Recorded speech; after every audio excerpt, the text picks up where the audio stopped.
Today I'm going to be changing my AUDI TT's thermostat and doing other various little things. The AUDI TT. Very windy today.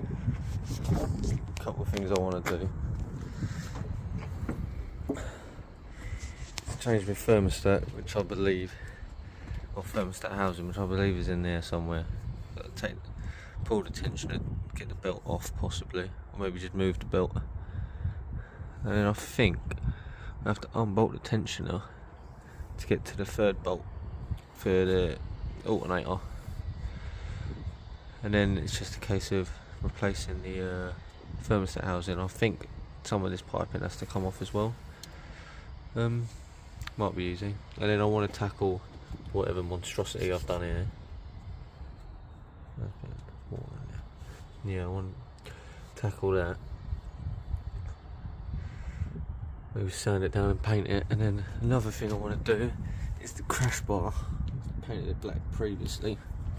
Just needs a little touch up on the old black. So yeah, first thing I'm going to do is get this bumper off, which shouldn't take too long.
It was at this point I started to get some tools and stuff, and started to take off the belt and the tensioner. First thing I done was disconnect the battery, which is in the boot. See why the boot's open.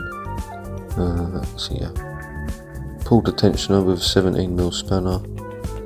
Put a little 5mm, a little something in there just to keep it taut. Unbolted the tensioner, which was 3 bolts, and then took the belt off. And then I unbolted the alternator, which was a lot harder than I thought it would be. The bushes were pretty seized. And as you can see here, I had to get the little pry bar out just to keep prying and prying, try and get it off. It eventually went, but it took a lot of shoving. Yeah, it was very difficult. Obviously the camera's not helping great here. It's hard to do it with one hand, but you just got to keep prying and prying until it comes out. There's a little slot where you can use the like crowbar as such, or pry bar, just to try and slide it in and out. Hopefully not damaging that intake manifold as well. But yeah.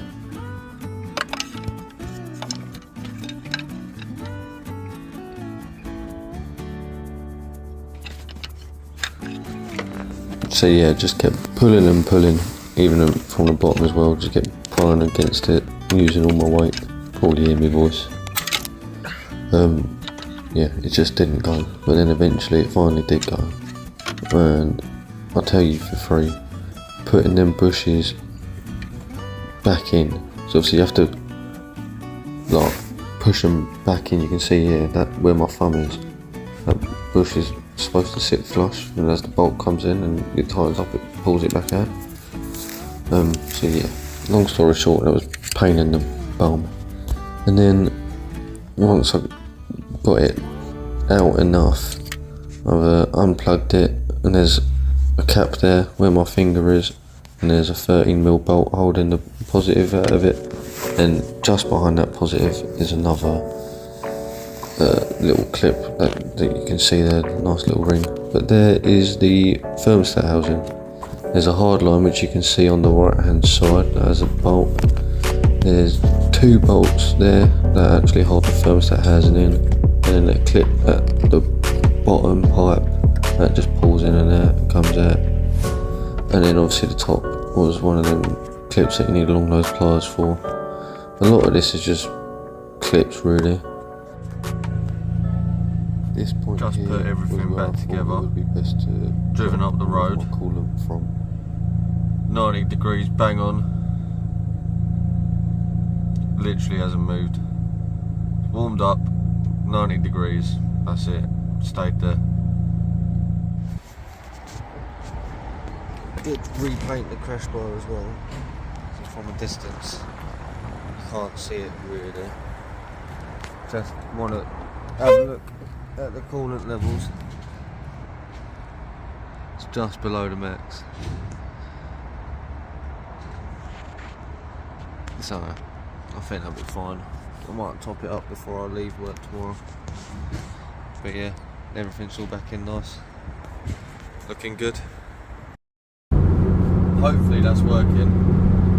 Not sure if you can hear me or not because my exhaust is quite boomy and that, but it's my first drive to work. It takes around 40 minutes to get to work and I've driven around 20. The needle is absolutely fine, it hasn't moved one bit, it's stayed bang on 90 the entire journey. It's very nice and warm in here, I've got the heating cranked up to 24. It's 3 degrees outside, so I made a point of driving with no jumper on because I haven't been able to do that for a while. So yeah, very happy with the results. Don't really know what else to say, to be honest. It's bang on. It's nice. I was saying to the missus, it's one of the most rewarding jobs I've done on this. You know, I've installed V16 suspension, and that has absolutely transformed the car in terms of its track ability. But the suspension doesn't keep you warm in winter. So, honest to God, I really think this has been one of the most rewarding jobs. It took me a while to do it as well because I didn't realise that I needed to take the inlet manifold off and the little pipe that connects it to the throttle body. So once I got all of that off and moved it out of the way, I had plenty of space to move the hard line and the top hose out from the thermostat housing. There was actually a couple bolts as well near the oil cooler. There was a bolt on top of the oil cooler which held in those hard lines, and once that bolt was undone, the hard lines moved fairly easily. One thing as well is the bottom hose that went into the thermostat housing didn't actually come off. So when I took the thermostat housing out, the bottom pipe come along with it, and where I drained all the coolant out from the driver's side of the radiator, that pipe was taken off anyway. So I just pulled the whole thing out and then split it apart once it was out of the car, and then just put the pipe back in. The only excuse me, the only thing you really need to be careful of doing that is the coolant temperature sensor is within that, so just make sure you unplug that temp sensor. But yeah, other than that, it was fairly simple. Not sure if I've mentioned it, but one of the bits that wasn't simple was the alternator bushings.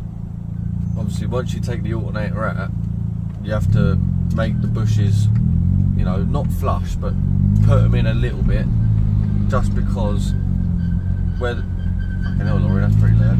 Where the bolt goes through, as it tightens up, it pulls the bushes out. So obviously, you can't actually fit the alternator back through, you know, the same hole it come out of. So me and my dad got like this blowtorch, just got a bit of heat really, just into the casing and into the bushings, and then we just tapped it with a hammer. And most of it, probably took around 15-20 minutes. But yeah, the bushes were then flush again, and then we can get it back into the car, get the tensioner back on, get the belt on. Yeah, all in all it took me around 3 days, which is very excessive, but I never actually started work on the car until maybe like 1:30, 2 o'clock, and it gets dark in the winter, so I only really had it till 4:30. So the whole job probably took 12 hours straight, but it was spread over 3 days because of light levels. So if you're looking to do it yourself, that's probably the length of time it's going to take. I mean, it's crazy because you've seen the time lapse within maybe 45 minutes. I had the belt off, the tensioner off, and the alternator at. But the rest of it was the fucking hard lines and all the other fun stuff, and the inlet housing and shit. Obviously then you've got to drain the fluid as well. But yeah, all in all, pretty good job. Please consider liking and subscribing.